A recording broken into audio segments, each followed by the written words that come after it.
um, ina-expect ko na at least may idea na kayo kasi syempre second year na kayo and also pin-activity ko siya. So, yan, today we'll discuss about airfoil and naka-airfoil series. So, let's start with a simple question. So, kapag tumingin ba kayo sa airplane wing, what do you think actually kung ano yung nagpapalipad sa aircraft? So, is it the engine? Is it the speed? Or is it the shape? Comment na lang kayo if you have an idea. Or raise your hand. Comment na lang kayo. Random guess. Idea lang. Anyone? If hindi kayo magko-comment, magtatawag na lang ako. Lake Lake. Lakeview Park. Ilang sila po? Bakit hindi kayo nagko-comment? Minsan na nga lang tayo mag-class at lagi akong wala, lagi akong nagpa-panel or whatever, may meeting. Porcelo.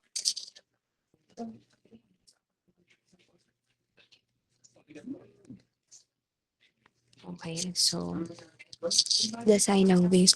So, actually, since di ba na-discuss natin kung anong effect ng engine or anong ginagawa niya sa aircraft or yung speed, actually, malaking contribution yung shape sa pagpapalipad ng aircraft. So, yan, largely, it's about shape.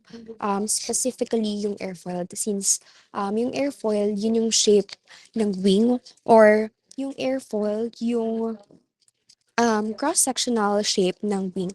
So, kung titingnan nyo, kumbaga ika-cut nyo yung wing, yun yung airfoil. So, sa aking ibang subject, sa computational fluid dynamics specifically, nagsisimulate kami doon ng airfoil. And nung first simulation namin, nag-simulate kami ng airfoil. And then, sa mga next na simulation namin, nag-simulate naman nagpa 3D wing design ako and then, pina-integrate ko yung airfoil na ginamit nila doon sa wing nila. And then, sa last simulation namin, which is hindi pa namin nagagawa, isi-simulate na namin yung wing gamit yung airfoil na napili nila. Yan. So, yan lang. Basically, airfoil is the cross-sectional shape ng wing. Ibig sabihin, kung puputulin nga natin yung wing, and then titingnan natin siya from the side, yung exact shape nun is, yun yung tinatawag natin na airfoil. Now, yung shape na yun, it is not designed randomly. Meron siyang design or meron siyang mga sinusunod na standards. So, later we'll discuss about that. So, just an important idea about the aircraft or the airfoil, yung aircraft, hindi lang siya nagmo-move through air. Actually, kinokontrol nila yung kinokontrol nila and manipulate nila yung airflow. So, doon, that is how yung lift is generated. So, there are two main ways to understand lift. Actually, for sure, alam niyo na yon since madami na kayong na-encounter na computation, pero just a concept. The first one is the pressure difference. This is widely dinidiscuss namin or ginagamit namin sa computational fluid dynamics, which is kukunin nyo rin or iti-take nyo rin after the aerodynamics. After kasi ng aerospace flight mechanics, magkakaroon kayo ng aerodynamics and then yung computational fluid dynamics. So, yun nga, the first one is through pressure difference. So, kapag dumaan ng hangin sa ibabaw ng wing, nag-speed up siya and then kapag yung velocity is nag increase yung pressure is nagde-decrease. So, samantalang sa ilalim naman ng wing, mas mabagal yung hangin, so mas mataas yung pressure. So, because of that pressure difference, yung wing is pushed upward. So, yung upward force na yun is yung tinatawag natin na lift. So, kung ginagamit niyo na yung Bernoullis equation, 'di ba kino-compute doon yung pressure difference to usually kapag i-manipulate natin yung Bernoulli's equation, gagamitin natin yung pressure difference kapag i-compute yung velocity. So yan, I'm not sure if na-encounter nyo na siya kung nag-fluid dynamics na kayo. Pero yan, ginagamit yun lagi sa aerodynamics and sa computational fluid dynamics. So, sinasabi ko lang kasi yun yung mga next courses or subjects na itatik nyo. So, the next one is yung Newton's third law of motion. So, na-discuss na natin siya. So, yan, yung wing is also pinupush yung air downward. So, if yung air is forced downward, yung reaction force is nagpo-push sa wing upward. So, yung lift is not just about the pressure, it is also about the momentum change. Um,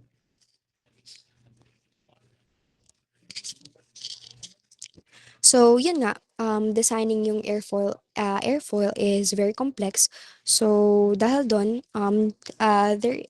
kailangan ng way to standardize everything. Hindi pwedeng basta, okay, ito na lang yung number ng airfoil, dapat standard siya or may sinusunod.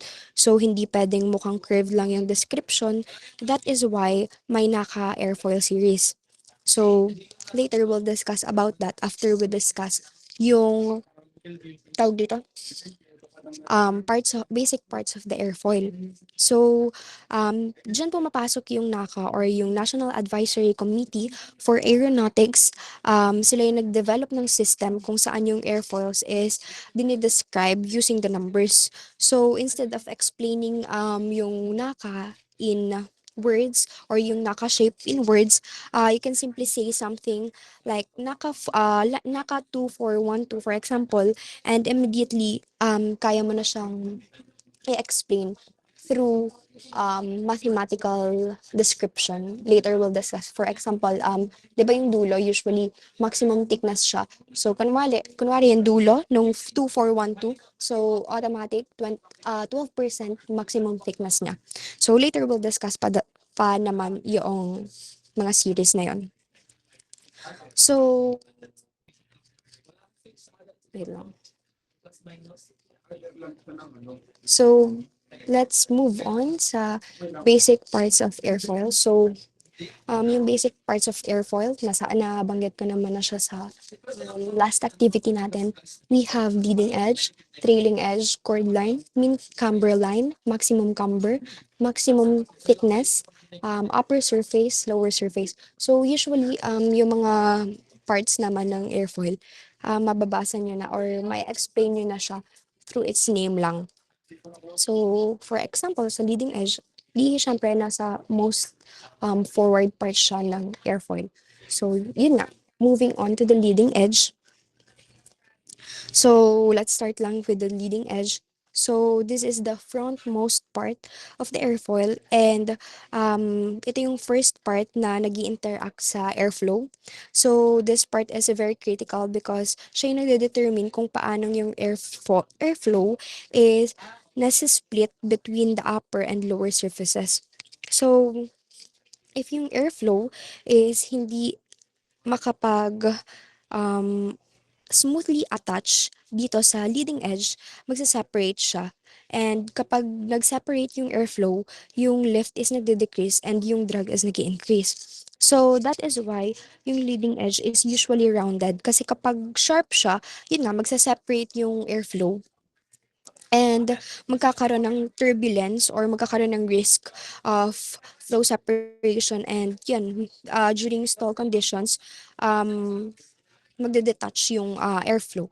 So, yung leading edge is not just front part of the airfoil, it is the control point of the airflow attachment, and stall behavior. So, moving on to the trailing edge. So, in comparison or in contrast sa leading edge, ito naman yung dulo ng airflow. So, trailing edge is the rearmost part of the airfoil, kung saan yung airflow from the upper and lower surfaces is nagmi-meet again. Kasi 'di ba sa leading edge, naghihiwalay siya. Kunwari, yung leading edge is very sharp or very round. So, doon na-determine kung paano maghihiwalay sa to upper surface and lower surface. And then dito naman sa trailing edge, dito naman sila mag-meet. So at this point, gusto natin na yung airflow is aalis siya sa airfoil ng smoothly. That is why very sharp siya. So if yung flow is nag exist in a chaotic way, nag-create siya ng turbulence and nag increase ng drag. So that is why yung trailing edge, it is designed to be very thin, and yung pagkanipis ng trailing edge, nakaka-help siya to ensure na yung airflow is mag-exit siya cleanly, hindi na siya sasabit-sabit. Kasi pag hindi siya sharp or hindi siya manipis, yun, magkakaroon pa ng turbulence. So, there is also a concept called Kutta condition, Kutta condition, which states na yung airflow must leave smoothly at the trailing edge. So, itong part na to, it plays a important part or important role sa pag-control ng drag and pag-maintain ng stable airflow behavior. So, okay, medyo napapagas na ako. Anyone can read and explain based on your understanding since activity naman natin to. Chord line, anyone? If hindi kayo mag-raise ng hand, again, magtatawag na lang ako. Annie, are you here?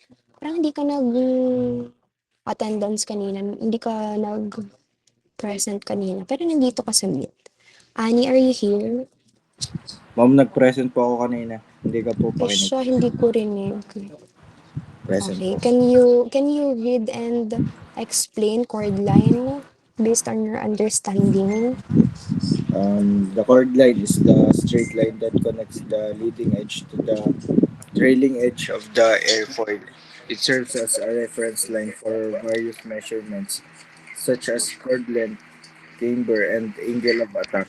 And this is essential in analyzing the aerodynamic characteristics of the airfoil. The functions of chord line are used to define index and basis for airfoil geometry calculation. Um, for me, ma'am, chord line is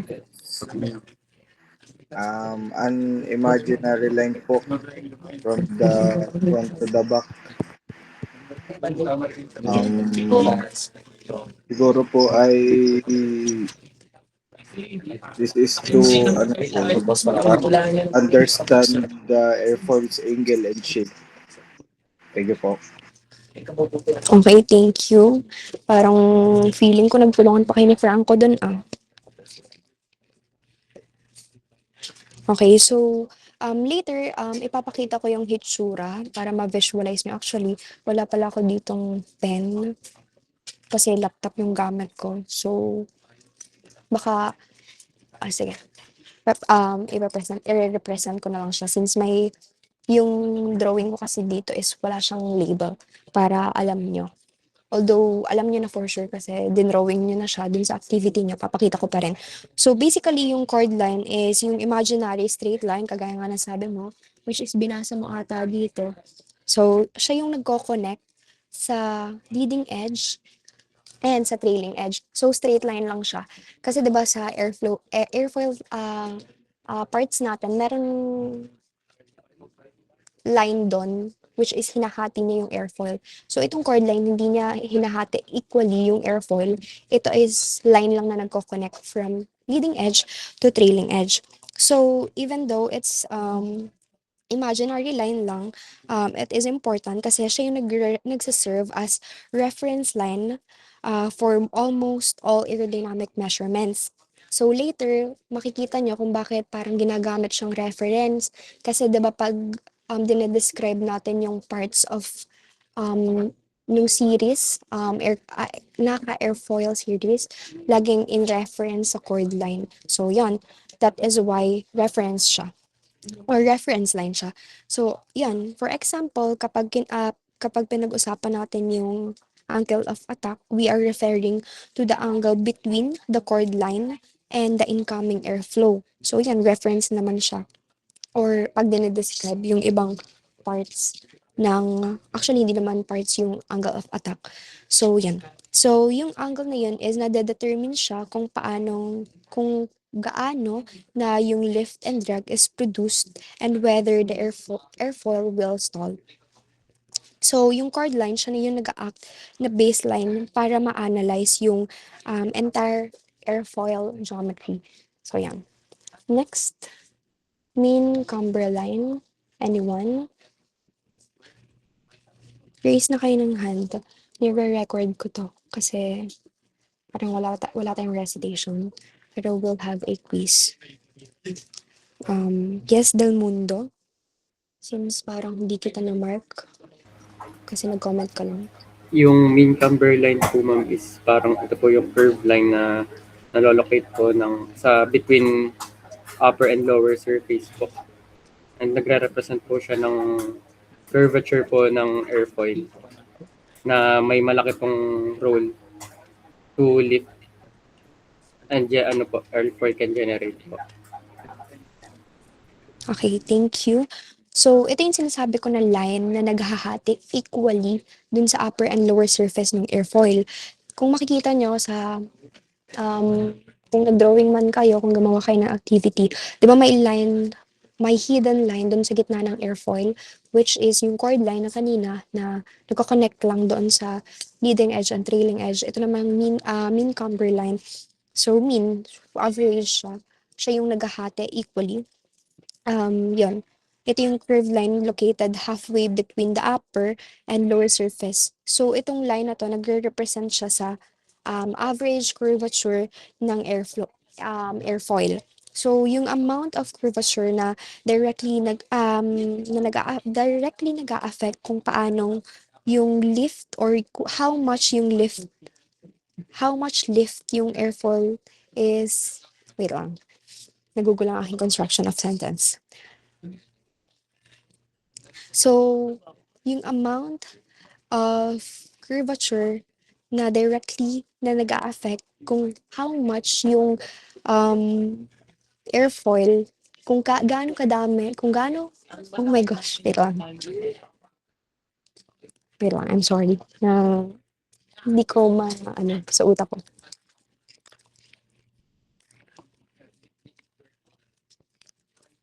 Okay, again, so ito yung amount ng curvature na nag-a-affect kung how much lift the airfoil can generate. Yun finally.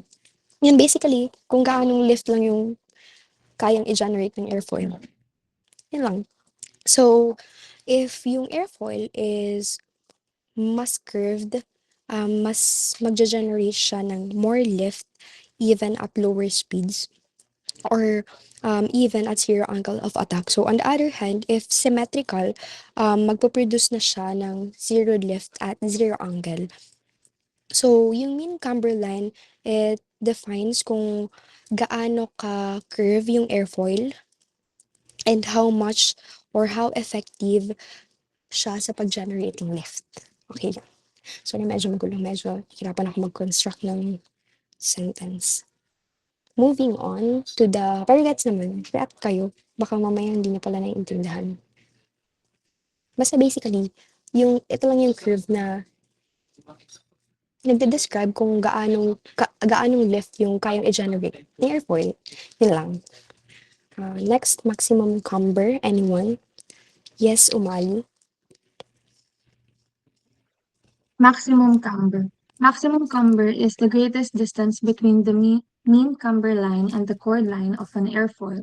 It describes how much the airfoil is curved and is usually expressed as a percentage of the chord length. This value helps determine the lift characteristics of the airfoil, with higher camber generally producing more lift at lower speeds. So from the word itself po, maximum, basically ito po yung point doon po sa ating chord line tsaka po dun sa ating mean camber line na kung saan po pinakamalayo po sila sa isa't isa. Okay. Thank you. So, yun yung maximum camber. So, basically it is the greatest distance between the mean camber line and the chord line. So kung yung mean camber line natin is just about kung gaano ka-curve yung airfoil, itong maximum camber, um, dinedescribe niya rin kung saan located yung airfoil. Kung saan curved yung airfoil.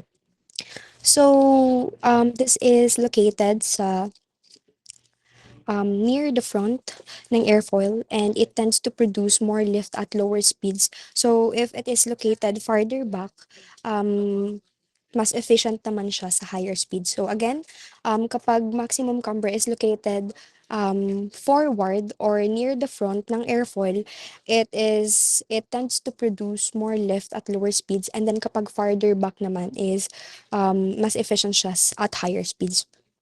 So yun na, it is not just about the curvature of the airfoil, it is about the position along the cord. So next for the maximum thickness. Yes, Bernardo. Maximum thickness is the thickest part of the airfoil, measured as the greatest distance between the upper and lower surfaces. It is usually expressed as a percentage of the cord length and plays an important role in determining the structural strength and aerodynamic behavior of the airfoil, including its drag and lift characteristics. Function of maximum thickness are affects structural strengths and influences drag and airflow behavior. So, ang pagkakaintindi ko po ay ang maximum thickness po ay ang largest distance po between the upper and lower surface po ng isang airfoil po. And dinedescribe niya po kung gaano po kakapal ito at saka po kung saan po yung kapal po na yun nakalocate. Thank you po. Okay, thank you. So, yun nga, maximum thickness, it is the thickest part ng airfoil. So, basically, kung alin lang dun yung pinaka makapal na part. O kung ito ay sa gitna or sa medyo pa front, yan, that is the maximum thickness. So, it is measured as the distance between the upper and lower surface. So, it is important naman structurally and aerodynamically. So, structurally, yung wing, need niya ng thickness para ma-support yung load and to contain internal components.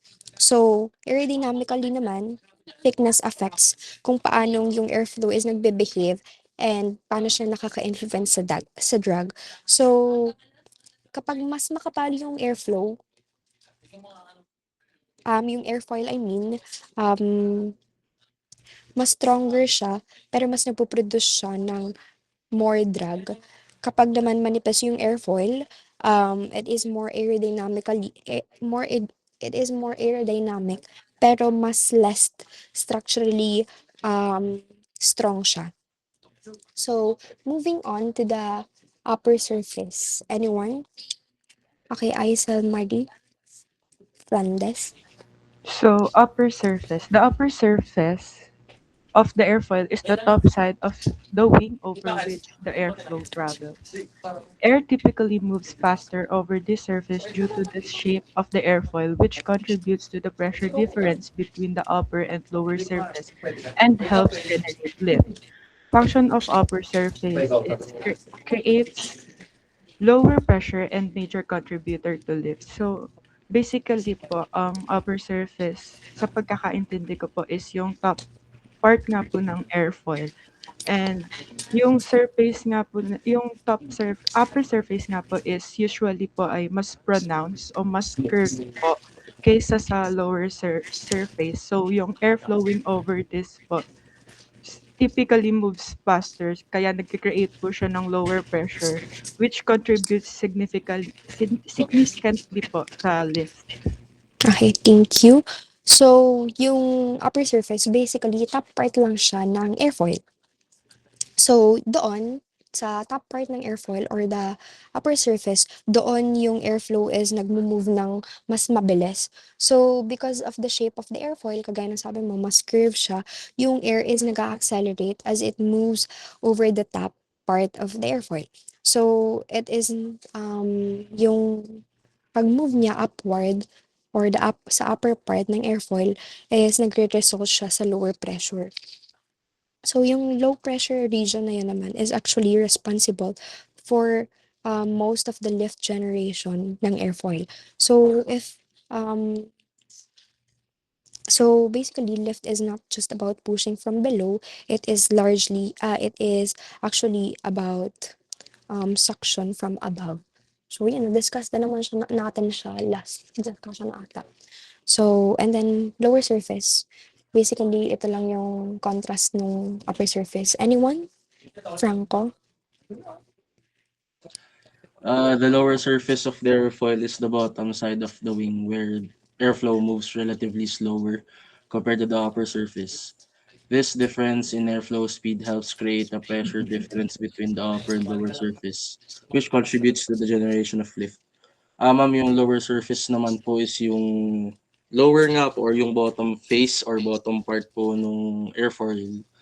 Tapos usually po ay flat po siya. Tapos it maintains higher pressure po para ma-help ma-push yung wind pataas po. Okay. Thank you. So, basically nga, yung lower surface, yun yung low part or bottom part ng airfoil. So, kung sa upper surface, mas mabilis yung airflow, sa ilalim naman or sa lower surface, yung airflow is relatively slower. So, sabi ni Franco, yung pressure is mataas dito sa lower surface. Bakit? So, basically, kasi yung velocity is mabagal. So, yan, mabagal yung velocity, so mataas yung pressure. So, yung high pressure region naman na yun is nag-help para ma-push yung wing upward. However, compared to the upper surface, yung contribution niya sa lift is mas maliit.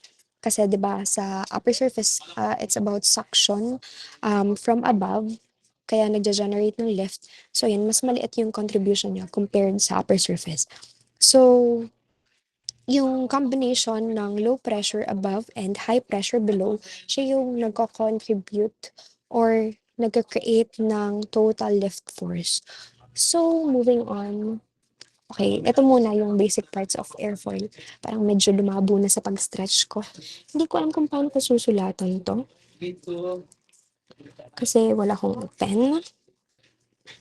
Wait lang, check ko dito sa iPad kung pwede sulat.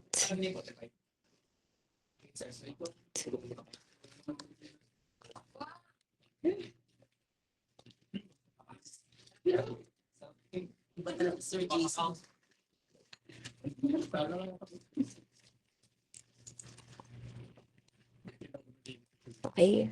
Oh no, paano ba rin? Wait lang. Hindi ko na siya susulatan kasi mouse lang yung gamit ko.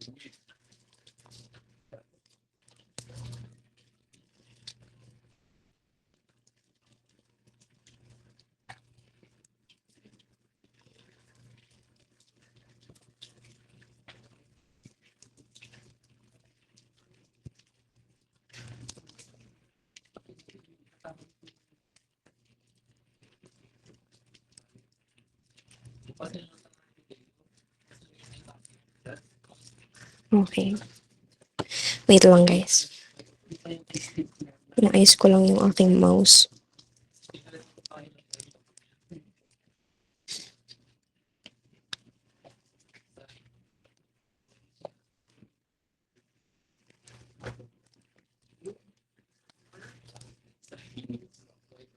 Okay, so since na-discuss naman natin yung description ng mga parts, for sure madali na siyang i-visualize. Pero just so you can visualize easier, ito yung leading edge. Nakikita ba? Hindi ko na siya susulatan ha, medyo mahirap siya eh.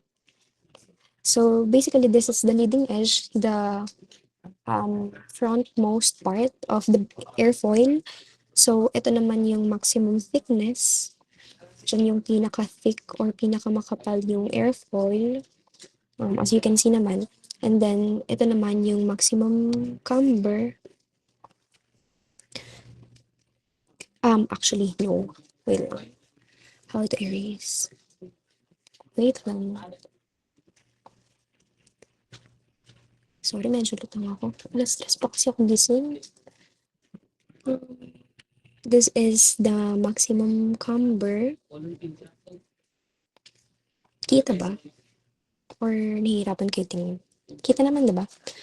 So, at saka, ina-expect ko nga, alam niyo na to kasi pina-activate ko naman to. Alam kong yung iba, pare-parehas kayo ng sagot, no?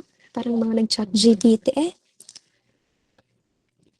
Pero, yun. Kung kahit na mag-search kayo or whatever, make sure to review pa rin yung mga activity kasi yan, para may idea na kayo and hindi na kayo mahirapan na pag mag-exam, saka kayo mag-review. So, yun lang naman yung reason kaya ako nagpapa-activity. And then, this is the maximum camber naman. Yan, itong line na yan. I mean, camber line. Mean camber line. Yan yung nag-separate or nagde-divide equally ng airfoil. Gets ba? Ito yung maximum camber. Yan. Yung distance between the chord line and the camber line or the mean camber line. React kayo, nagigets nyo ba? Or malabo, nakakalito.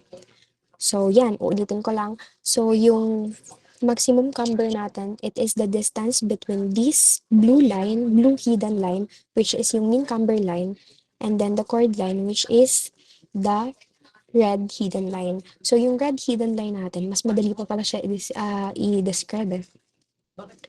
Wait lang. Wait lang tayo mag-charge ng aking laptop. Okay. Okay, moving on. So, yun nga, itong red hidden line, it is the chord line. So, siya yung nagka-connect lang, hindi niya hinahati yung ating airfoil. Kinoconnect niya lang yung ating leading edge and then the trailing edge. So, moving on, ito naman yung trailing edge natin. Yung pinakadulo lang. Actually, kahit hindi ko nga i-discuss, parang madali siya hulaan. Pero syempre, hindi natin hula. So, ito namang lower part, it is the lower surface. Ayan. Pero dun naman sa ipopost ko ng PPT, lalagyan ko na ng label para ano. And then, itong dinodrawing ko na to, this is the upper surface. So, yun lang. Ano pa bang, bakit na-drag? Okay, sige, hindi ko nabuburahin. Medyo. And then, ito naman, dito sa front, although this is not part ng ating basic parts ng airfoil, para lang alam nyo, ito, yan. Yan yung angle of attack. Yan. Yan yung angle of attack. And then, dito, itong papunta na itong wind na yan yung relative wind na tatama sa airfoil. Okay, so moving on to the NACA series.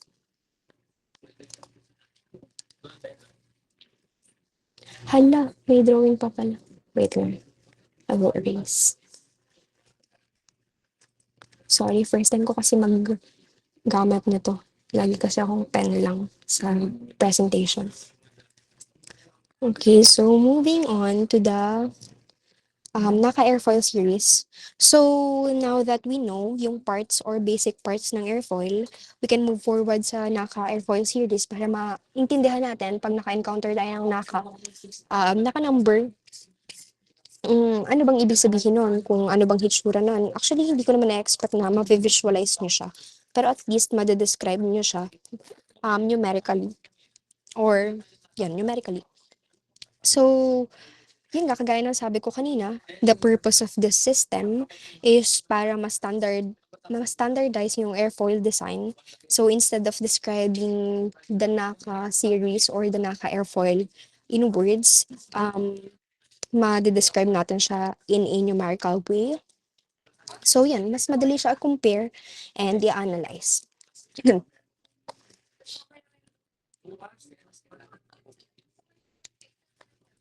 So, moving on to the NACA 4-digit series. Let's start with the 4-digit series muna.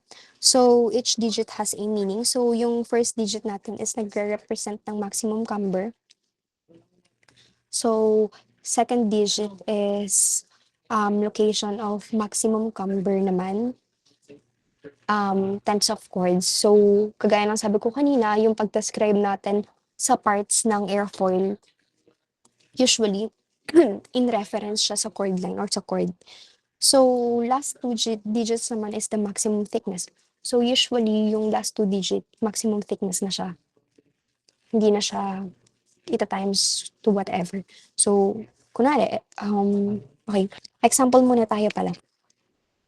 Can someone explain itong ating example na naka 2412? Para raise na lang ng hand. Yes, Carlo Miguel.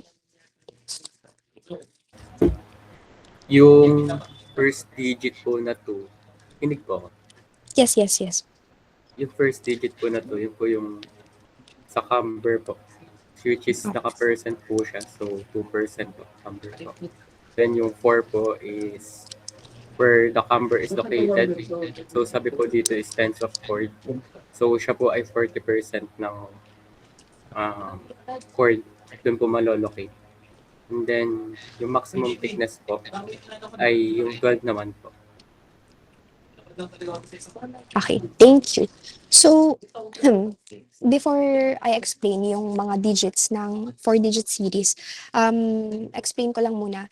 Ang difference ng 4-digit series and 5-digit series, ang 4-digit, it's about geometry lang. Wherein yung 5-digit series or naka 5-digit series is geometry and performance. So yan, moving on to the digits ng ating naka 4-digit series. So first digit is maximum camber. So this is in reference to chord pala. Hindi ko lang na note dito, pero kung nakikinig kayo, i-take note niyo yan. Ang first digit is maximum camber in reference to chord. So 2% siya ng chord. Gets? React na kayo if gets. So basically, this is if in percentage or in decimal. So kung in decimal siya, 0 to chord or 2% of chord. Gets? So yun yung first digit natin. So next is yung second digit naman. It is yung location ng maximum camber. So intense. So 40% siya or 0.4 C. 40% of chord from leading edge yung location ng maximum camber. And then, kung in decimal naman is 0.4 C. So, yung first digit, 0.2 C or 2% ng chord. And then, next is yung location naman is 0.4 C since it's intense. 0.4 C or 40% of chord. Gets? React na kayo if nagagets nyo. Okay, so lastly, yung last two digits or yung third and fourth digit, yun yung maximum thickness. Maximum thickness ng ating airfoil. So 12% yung maximum thickness. Usually ganun lang naman lagi yung last two digits. Okay, can we move forward na? Naiintindihan niyo ba? Okay. So next is naka 5-digit series. Anyone? Raise kayo ng hand. Tinitake note ko to. Malay nyo, magka-plus kayo sa finals. Malaki ang finals, 20%. Anyone?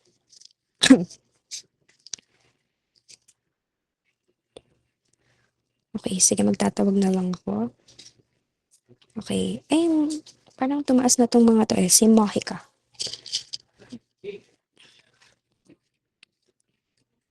Si Mohika? Hello. Hello po, audible po ba ako? Yes. Bali, sa pagka-gets ko po, yung first digit po is yun po yung design lift coefficient po na, or yung target lift po ng airfoil. While yung second at third digit po, which is yung 30 po, ayun po yung location, tsaka yung type ng camber po. Tapos mas complex po siya kaysa po sa 4 digit. Then yung last 2 digit po, which is yung 12 po, is yun po yung maximum thickness po. Okay. Sige, so medyo may ingay sa backend, pero naintindihan ko naman. So, tama. Basically, yung 5-digit series, it is more advanced compared to the 4-digit series. Since, di ba yung 4-digit series, it explains lang or it describes yung geometry ng airfoil. Tapos, yung 5-digit series, it also describes yung performance na. So, yan, may design lift coefficient na dito. So, first is yung design lift coefficient natin. So, yung first digit natin, i-multiply natin lang sa 0.15. So, 0.30 or 30% yung ating design lift coefficient. And then, yung ating second and third digit ng 5-digit series is maximum camber position. So, 15% ng chord. Kasi times 0.5 and then times C kasi in reference siya sa chord line. So, ang ating second and third digit, it represents yung ating maximum camber position. So, 15% of chord or 0.15. Tama? Okay, tama. So, react nga kayo if nagigets nyo. So, 0.15 C. Kasi in reference sa chord siya. Or 15%. So, moving on to the last digit. Actually, last 2 digit ba?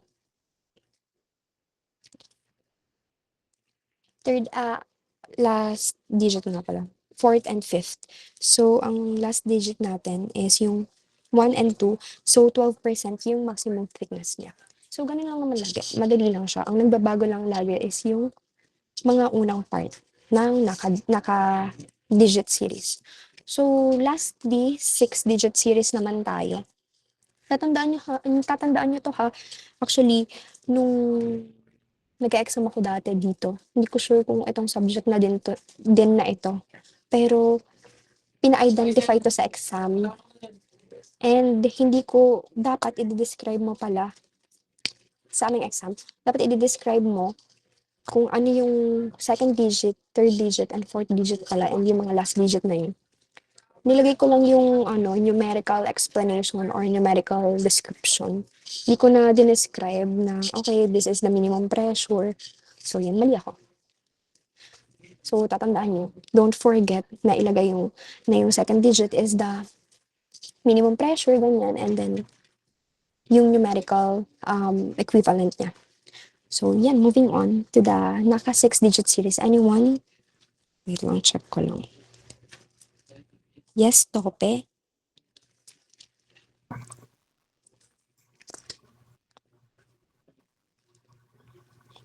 So, meron pa po yung first digit. Yung first digit po ay like kung anong series po siya. May iba't ibang series daw po.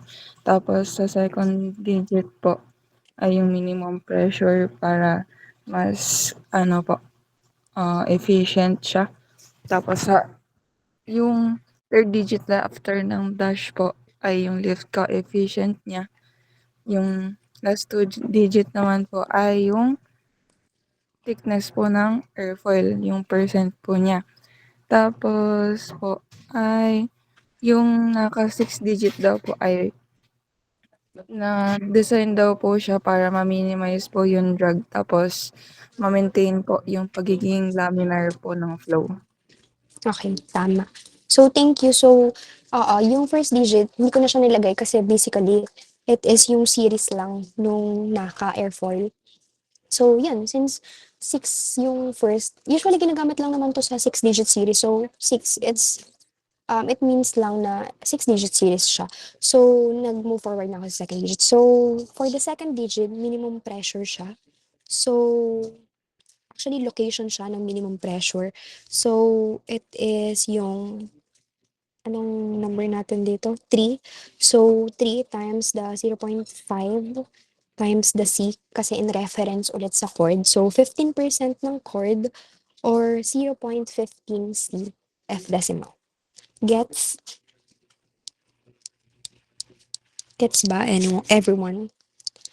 Okay, so next naman sa ating third digit after ng dash. So, it is yung design lift coefficient. So, if mapapansin nyo, walang design lift coefficient sa ating 4-digit series kasi nga, all about geometry lang siya. So, mga location lang siya ng Cumberland or yung thickness dito, may design lift coefficient tayo sa 5 digits and 6 digits. So, times 0.1 lang siya ng third digit. So, 0.2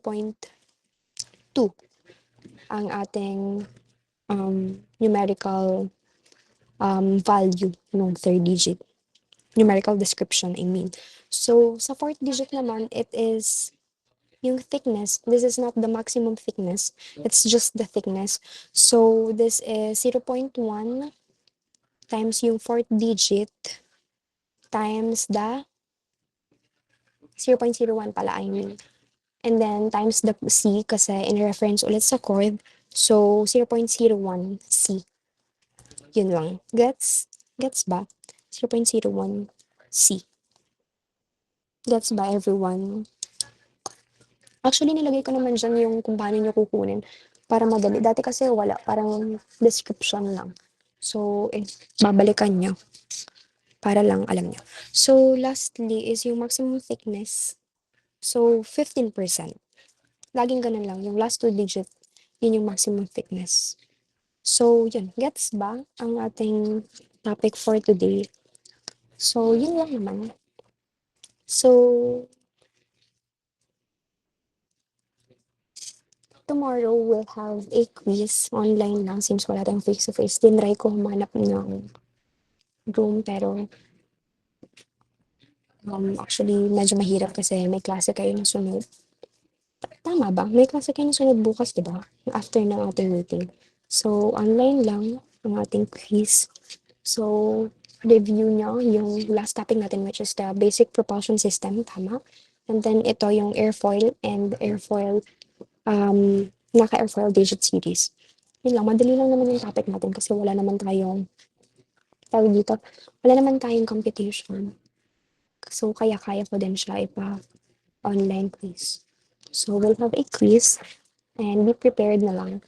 And, tawag dito, hindi ko ipopost yung PPT kasi dapat mag-note kayo and kaya nga nagtatawag ako para ma-make sure ko na nandito kayo. Pero actually, madali lang yung topic na ito and pina-activity ko. So, kung may gusto kayo balikan, edi check yung activity. Okay? So, may question ba kayo before we end our meeting? If wala, let's dismiss na. We can leave our meeting na. Bayan, thank you po. Thank you po. Thank you po, ma'am. Thank you. Thank you po, ma'am.